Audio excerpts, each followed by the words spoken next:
Thunder roars across the ancient plains. Metal-clad giants charge, their armored hooves shaking the earth. These are the Cataphracts, the living tanks of antiquity, feared from Persia to Rome. Emerging from the Central Asian steppes around 600 BC, the Cataphracts were the elite heavy cavalry of empires like the Parthians, Sassanids, and later the Byzantines. Born among nomadic tribes like the Scythians, these warriors encased themselves and their massive Nisaean horses in scale armor, wielding the kontos, a 12-foot lance that pierced through foes like a battering ram. They weren't just soldiers, they were noblemen, their wealth funding the costly gear and selective breeding of steeds strong enough to bear the load. Training began in youth, mastering horsemanship without stirrups. Pure skill kept them seated during bone-crushing charges. Few know their saddles had high pommels and cantles, a secret to staying mounted pre-stirrup era. Life was harsh. They roamed vast plains, living off the land, their camps alive with the clang of armor repairs and the whinny of horses. Their greatest triumph, the Battle of Carrhae in 53 BC. Parthian Cataphracts, paired with horse archers, annihilated Crassus's Roman army, 35,000 dead, by smashing lines and feigning retreats, luring legions to doom. Another hidden gem, Sassanid elites that pushed Igban could skewer 2 men with 1 lance thrust, a feat Roman historian Ammianus Marcellinus swore he witnessed. They inspired Rome's own Cataphracts and even medieval knights, yet their weakness, poor mobility, doomed them against nimble foes. By the Middle Ages, gunpowder eclipsed their reign, but their legacy rolled on as the tank's ancient ancestor. The Cataphracts saga ends, but their echo thunders still. A forest of steel rises on the battlefield. 6-meter sarissas glint like fangs, a wall of doom no army dares face. The Macedonian Phalanx, Alexander's war machine, rolls forward, unbreakable, unstoppable, carving an empire from chaos. This is the tale of precision turned to slaughter. Born under Philip II in the 4th century BC, the Macedonian Phalanx transformed Greece's rugged sons into a juggernaut that fueled Alexander's conquests. Farmers and shepherds, conscripted young, drilled endlessly in dusty camps near Pella, their lives a grind of sweat and discipline. Their weapon? The sarissa, a 20-foot pike of Cornell wood, so long it took 2 hands to wield. 5 rows of tips jutted out, a hedgehog of death. Clad in light bronze and leather, they locked shields in a 16-deep formation, moving as one. Few know the front rank wore iron greaves, but rear ranks went barefoot, cost-cutting that didn't dull their edge.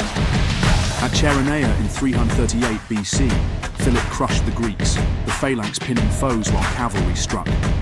Alexander perfected it at Gaugamela in 331 BC. 30,000 phalangites held Darius III's horde, skewering chariots and men as dust choked the air. A secret. They trained to shift angles mid-fight, tilting sarissas to block arrows, a trick that baffled Persia.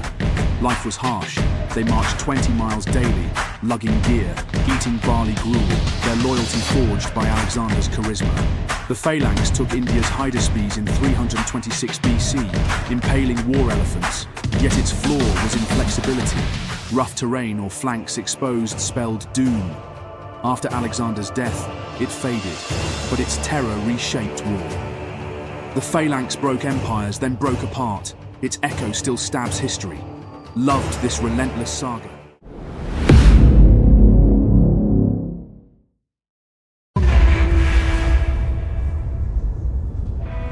They weren't just soldiers, they were legends.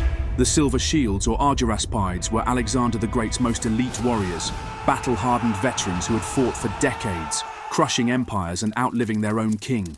Their silver-plated shields gleamed like the weapons of gods, a terrifying sight on the battlefield. Feared for their skill, discipline, and experience, they were unstoppable, until betrayal sealed their fate. Unlike regular troops, the Silver Shields were old but deadly. Many had served under Philip II of Macedon, Alexander's father, making them the most experienced soldiers of their time. They mastered the phalanx formation, wielding the sarissa, a pike so long that enemies were cut down before they even got close.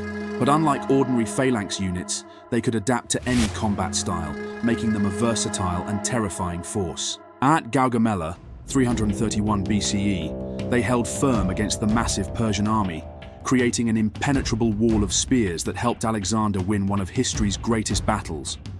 At Hydaspes, 326 BCE, they faced war elephants but remained unshaken, blinding the beasts and cutting down their riders. Even after Alexander's death, they became kingmakers, deciding the fate of his fractured empire. But their power made them dangerous.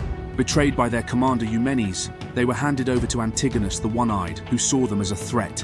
Instead of facing them in battle, he exiled them to the deadliest front lines, where they were wiped out, not by warriors, but by time. The Silver Shields never lost a battle, only their place in history. They fought for kings, shaped empires, and in the end fell not to swords, but to betrayal. Imagine facing an enemy that never shrinks. You cut one down and another instantly takes his place. No panic, no fear, just silent, relentless force. These were the Immortals, the elite guard of the Persian Empire, a military machine designed to terrify and conquer. The Immortals weren't just soldiers, they were symbols of Persian power, always 10,000 strong. If one fell in battle, a perfectly trained replacement stepped forward. It was like fighting a wall of ghosts. To become an Immortal, you had to be the best. Training began in childhood: archery, swordsmanship, endurance. But the true test was discipline. Immortals didn't shout, they didn't show pain. Even when wounded, they stood firm. Their armor was as psychological as it was practical. Beneath shimmering scale mail, they wore silk tunics, dyed purple, red, or gold. Their faces, covered. Only cold, emotionless eyes peered through. In battle, they moved like clockwork. Archers first, raining down arrows in perfect volleys. Then the infantry advanced with spears and short swords, cutting through disorganized enemies like water through cracks. But their true power lay in perception. Before a battle, they'd light countless fires, making it seem like the entire horizon was crawling with troops. Many enemies surrendered before the first arrow flew. Their most famous deployment came in 480 BCE at the Battle of Thermopylae. After days of failed assaults against Leonidas and his 300 Spartans, Xerxes sent in the Immortals. They attacked by night, silent, methodical, but even they couldn't break the Spartan phalanx. Only betrayal, when a Greek traitor revealed a hidden path, allowed them to flank and crush the defenders. But the Immortals weren't truly invincible. When Alexander the Great invaded Persia, he brought speed and innovation. At the Battle of Gaugamela in 331 BCE, Persian tactics crumbled. The Immortals, for the first time, had no reinforcements. And yet their legend endured. Rome's Praetorian Guard, Napoleon's Imperial Guard, even modern special forces, they all trace inspiration back to these silent warriors. Because the Immortals weren't truly immortal by body. They were immortal by reputation, discipline, and fear. And that kind of immortality, it never dies.